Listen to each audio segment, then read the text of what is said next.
को भी माण्हू हिते कोन्हे को, का शइ कान्हे का, पुराणी कणिक ख़तम थी पई आहे, न को अचण वारो न वञण वारो, न ऑफिसर न ॻाल्हि न माड़, का शइ न, सॼी करप्शन लॻी पिया बाबा। ज़ुल्म आहे सिंध गवर्नमेंट सां, सिंध गवर्नमेंट ज़ुल्म कई वेठी आहे ग़रीबनि हारियुनि सां बाबा।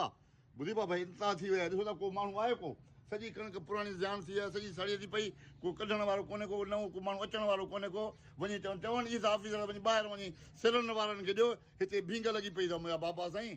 तव्हां ॾे घणनि कटनि जो चाचा बाबा मैसेज आयल 110 आहे? कटनि जो मूं ॾे मैसेज आयो आहे। अच्छा, हींअर तव्हां हिते फुड खाते पहुता हो, हिते को अमलो या को माण्हू? अमलो कोन्हे को बाबा, कुछ भी कोन्हे को, इंतिहा थी वई आहे हिते। ॾिसो हालत लॻी पई कणिक, पुराणी कणिक। कंबर शहदादकोट जिले में खोराक खाते तरफा कणक जा खरीदारी मरकज खुली न सघिया। सरकार जी नाक़िस पॉलिसी सबब हारी आबादगार सस्ते अघ ते कणक विकिरो करण ते मजबूर बणियल आहिनि।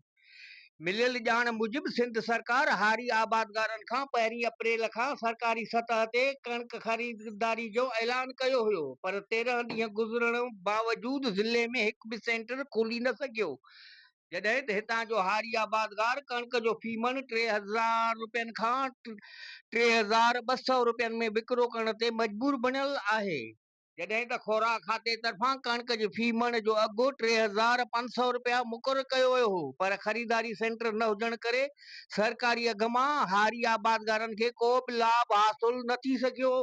हितां जे आबादगारनि सरकार खां मुतालबो कयो त फौरी तौर ख़रीदारी जा सेंटर खोले हारियुनि आबादगारनि खे ज़हनी ऐं मुआशी परेशानियुनि खां बचायो वञे।